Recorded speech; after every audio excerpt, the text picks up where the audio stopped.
right, Bridget and I are in Lincoln, Nebraska for the Nebraska Region Test and Tune, and it'll be the first time that I get to try the car out on concrete at real speeds.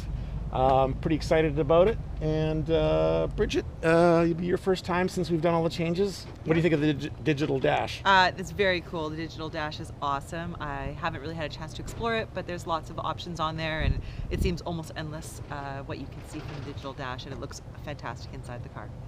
Yeah, I'm very excited. Like last year, we had a problem locking up the fronts, and I was just ripping around the parking lot a little bit here, and it was actually locking up the rears, and I could adjust that, and I adjusted that out. So that's really good news because we really chewed up our front tires last year as a result of that. So this year we have a little bit of a tire rub issue I discovered back home. So what I did was I trimmed this back a little bit, and I put some tape in there, and so we can see if it's going to be rubbing. I did that both sides, so I trimmed this back. So we'll see it in competition when we're pulling some real G's if it's going to rub this or not. If it really does rub, I think what I'll do is I'll leave this bolt in, I'll take this one out, and there's another one behind there, and I'll just trim this right up around there like that.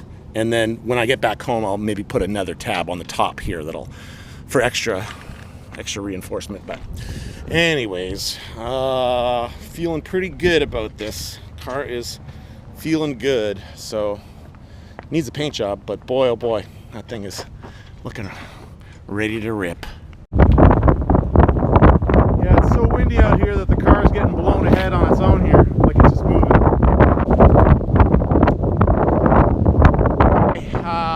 Test and tune is over. It was very productive. I didn't get any video of it.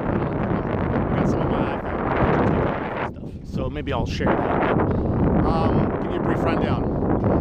I did a ton of runs, so many runs, and the thing that struck me most was the car, in all of its history, in 9 years of racing this car, has always been understeered. Always been understeered. And it's hard to fight that problem because everything we did to cure the understeer problem landed up exacerbating the spinning of the inside rear tire.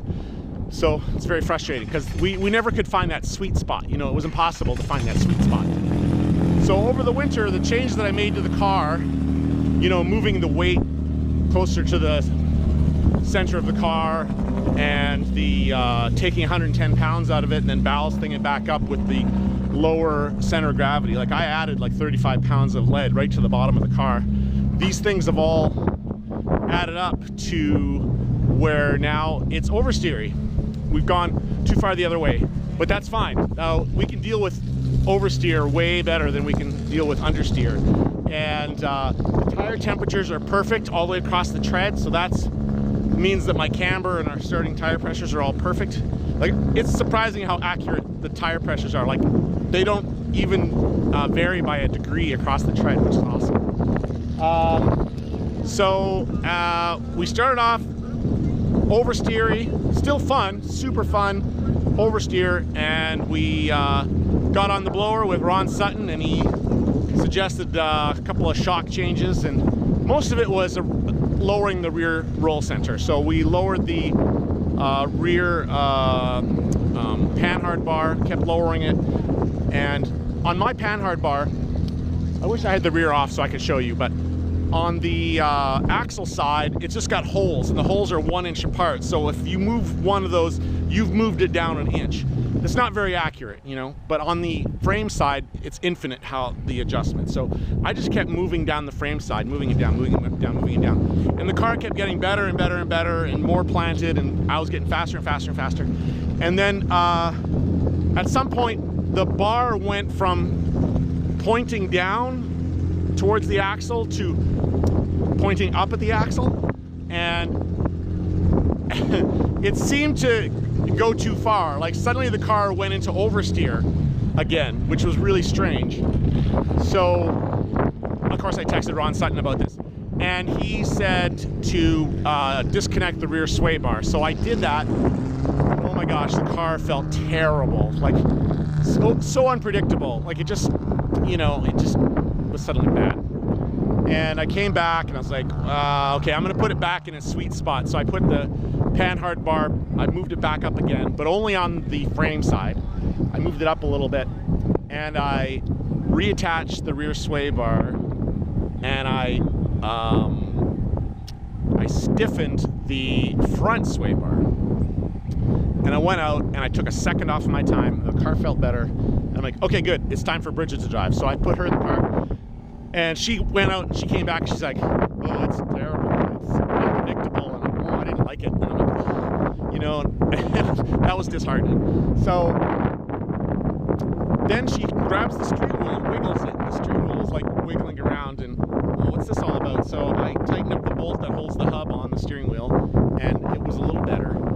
But it was still moving like it shouldn't be moving. And then I looked underneath, and there's a Heim joint that guides the steering shaft down to the steering rack. Well, that had become all loose. So the first part of your steering motion actually went into just flopping that Heim joint side to side. Well, that explains the weirdness that I experienced and that Bridget experienced. So we tightened that back up, and she went back out, and of course it was miles better. But that threw off, I mean, how long had it been coming loose like that, right? So I'm starting to think of that weirdness that I experienced when I moved the panhard bar down maybe a little too far, or disconnected the rear sway bar, that was actually just that steering thing.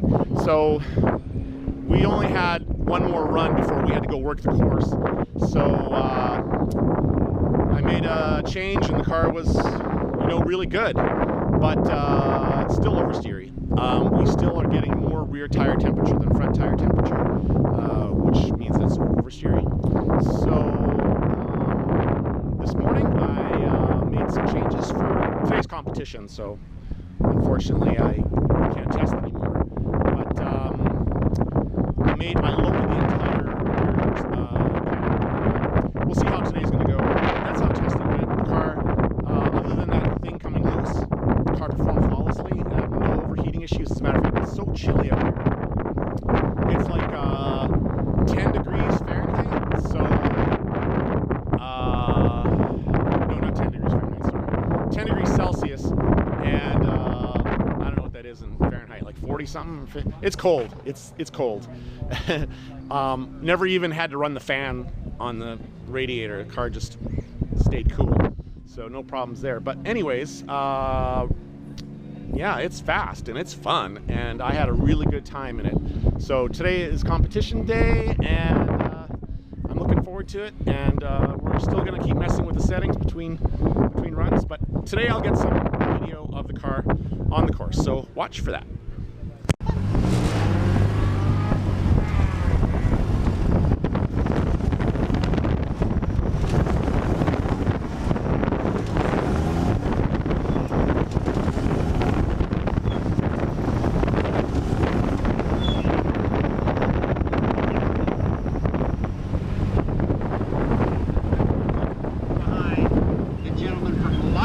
Colorado in the Ford Focus.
Okay, so day of competition's over. Bridget, what'd you think? I'm gonna let her finish her coffee. I think the car felt really good. It was super loose though at the beginning. Not only At the beginning, yeah. yeah, cold tires and then set up, but by the end it was feeling more like I could attack the course. I just had to get over it in my head that it was no longer still the same car that I was driving. She did attack the course, and she almost matched my times. Almost. But the car's good, right? Anyways, the car was dead nuts reliable. We did around 23 runs total while we were down here, and no problems other than that loose Heim joint on the steering thing. But otherwise, it's been fantastic, and we're going home with a running, driving car, and we can autocross it tomorrow. If I know, right? Because when we were 2 years ago, we blew the motor up good. So, anyways, it's been awesome. And the Lincoln or the Nebraska region has been very, very friendly to us. We love Nebraska region. I would consider moving down here. So anyway, yep, baby's all back in the trailer, and hopefully I got some good video. I didn't change a lot of video angles, like I didn't, the back and forth, the co-drivers, Bridget running, I running. I did not prepare for multiple camera angles. I should have stuck some GoPro mounts at various places on the car and got some different angles, but I didn't. So anyways, I hope you all like this video. Give it a thumbs up and recommend it to others. Subscribe would be nice. Okay, I'll talk to all of you later.